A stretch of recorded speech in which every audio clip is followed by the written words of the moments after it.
अफगानिस्तान और पाकिस्तान के मौलानाओं ने असीम मुनीर को चारों तरफ से घेर लिया है। सीडीएफ बनने के बाद से ही असीम मुनीर तानाशाह की तरह बर्ताव कर रहे हैं। पाकिस्तानी आवाम और विपक्ष के लीडर्स को परेशान करने वाले बेतुके फैसले ले रहे हैं और इस तानाशाही के चक्कर में वो अपनों के निशाने पर आ गए हैं। मुनीर ने कुछ दिन पहले काबुल पर हवाई हमले करवाए थे और तालिबान से दुश्मनी मोल ली थी। अब तालिबान ने पाकिस्तानी उलेमाओं के साथ मिलकर मजहब वाला ऐसा चक्रव्यूह बनाया है जिससे बाहर निकल पाना मुनीर के लिए मुश्किल है। मजहब वाला चक्रव्यूह, मजहब के नाम पर ही मुनीर भड़का भी रहे हैं। हमने आपको कुछ दिन पहले दिखाया था। अब उसी चक्रव्यूह में फंस गए। मुनीर को शक्तिविहीन करने के लिए तालिबान ने बड़ी तैयारी कर ली और इसके संकेत इस्लामाबाद और काबुल से मिलने लगे।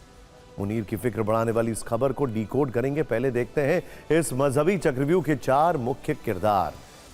पहले नंबर पर है सिराजुद्दीन हक्कानी, तालिबान के खलीफा और अफगानिस्तान के गृह मंत्री। दूसरे नंबर पर है मौलाना फजलुर रहमान, पाकिस्तान की सियासी पार्टी जमीयत उलेमा इस्लाम फजल के प्रमुख, एक जमाने में पाकिस्तान के लीडर ऑफ अपोजिशन। तीसरे नंबर पर है मौलाना मुफ्ती तकी उस्मानी, पाकिस्तान के उलेमा में इनका बड़ा नाम है। और चौथे नंबर पर है अफगानिस्तान के सुप्रीम लीडर अखुंदजादा। कहा जा रहा है कि मुनीर के खिलाफ यह चक्रव्यूह इन्होंने ही बनवाया है। पाकिस्तान के फील्ड मार्शल असीम मुनीर को इन चारों ने चारों तरफ से घेर लिया।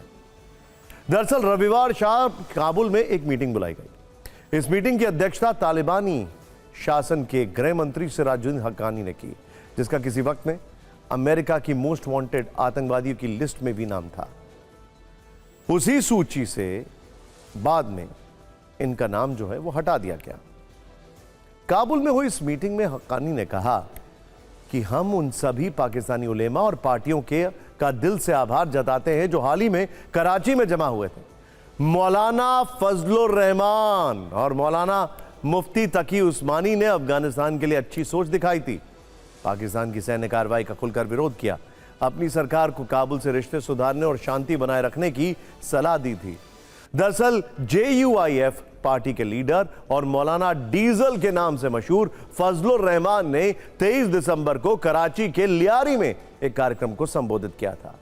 मौलाना मुफ्ती तकी उस्मानी भी वहां मौजूद थे। वहां फजलुर रहमान ने अफगानिस्तान में पाकिस्तान के हवाई हमलों की कड़ी निंदा की। कहा कि अगर काबुल में मुनीर का बम बरसाना जायज है तो फिर मुरीद के और बहावलपुर में भारत के हमले भी जायज हैं। उनके इसी बयान ने मुनीर को घायल किया और तालिबानी लीडर्स का दिल जीत लिया। मुनीर को इसके बाद आनन फानन में नई टॉर्चर पॉलिसी लानी पड़ी।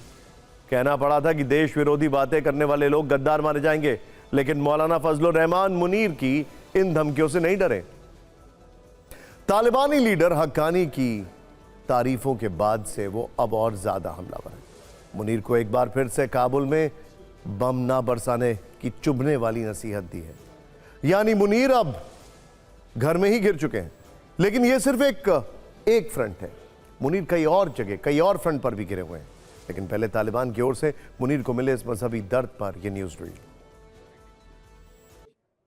घर हो या बाहर, मुनीर हर मोर्चे पर विफल हुए हैं। गाजा को लेकर मुनीर अमेरिका के सामने भी फंस चुके हैं।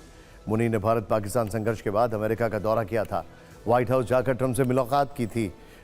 ट्रंप से हमास के विरोध पाकिस्तानी सेना भेजने का वादा किया था। कहा था कि पाकिस्तानी सेना गाजा में ISF का हिस्सा बनेगी। ISF ट्रंप की गाजा शांति योजना का हिस्सा है, जिसके तहत हमास को निहत्ता करना लक्ष्य है। हमास से हथियार छीनने होंगे, हमास की सुरंगों को नष्ट करना होगा। मुनीर का यह वादा अब उनके गले की हड्डी बन चुका है। न निगलते बन रहा है, न घुलते बन रहा है, क्योंकि कई मुस्लिम और अरब देश मुनीर के गाजा में सेना भेजने के फैसले का विरोध कर चुके हैं। फिलिस्तीनी क्षेत्रों में सेना भेजने पर आपत्ति जताई है। मुनीर के खिलाफ पाकिस्तान में ही लोग सड़कों पर उतर आए हैं। पाकिस्तान के कई मौलानाओं ने इस कदम को इस्लाम विरोधी बताया। पाकिस्तान में गृह युद्ध जैसे हालात बन चुके हैं। 2 महीने पहले फिलिस्तीन के समर्थन में हुए आंदोलन में कई लोगों की जान चली गई। पाकिस्तानी सेना में भी गाजा में सैनिक भेजने पर दो फाड़ हो चुका है। मुनीर के लिए बड़ा संकट है और इसके साथ ही पाकिस्तान के उप प्रधानमंत्री इशाक डार ने एक नया बयान देकर उन्हें मुश्किलों में और डाल दिया है। इशाक डार ने कहा, पाकिस्तान मुसलमानों से लड़ने के लिए अपनी सेना को गाजा में नहीं भेजेगा। पाक सेना हमास को हथियार विहीन करने में के काम में हिस्सा नहीं लेगी। गाजा में एक अंतर्राष्ट्रीय शांति सेना में योगदान देने के लिए पाकिस्तान तैयार है। हम हमास के खिलाफ अपने सैनिकों को तैनात नहीं करेंगे। एक तरफ ट्रंप से मुनीर का वादा तो दूसरी तरफ इशाक डार का यह कह देना कि पाकिस्तान गाजा पर अमेरिका को धोखा देने वाला है, मुनीर की परेशानी को बढ़ा सकता है। मुनीर सीधे ट्रंप के टारगेट पर आ सकते हैं। वैसे डार के एक और बयान से मुनीर की फजीहत बहुत हो रही है। इशाक डार ने ऑपरेशन सिंदूर पर जो सच कबूला है वो मुनीर को कभी पसंद नहीं आएगा। उन्होंने माना है कि भारत ने 11 एयरबेस तबाह किए थे, जबकि राष्ट्रपति जरदारी ने कबूला है कि ऑपरेशन सिंदूर के समय उनके सामने भी बंकर में छिपने की नौबत आ गई थी। यह बात भी पूरी दुनिया जानती है कि मुनीर खुद उस समय बंकर में जाकर छिप गए थे। और अब यह साफ है कि मुनीर बाहर भले ही कितनी डींगे क्यों ना हाँकते हों, लेकिन भारत के हमलों से वो, उनकी फौज, पाकिस्तान सरकार और अवाम कांप उठी थी। बंकर में छुपने के लिए ही तो हसीम मुनीर को फील्ड मार्शल बनाया।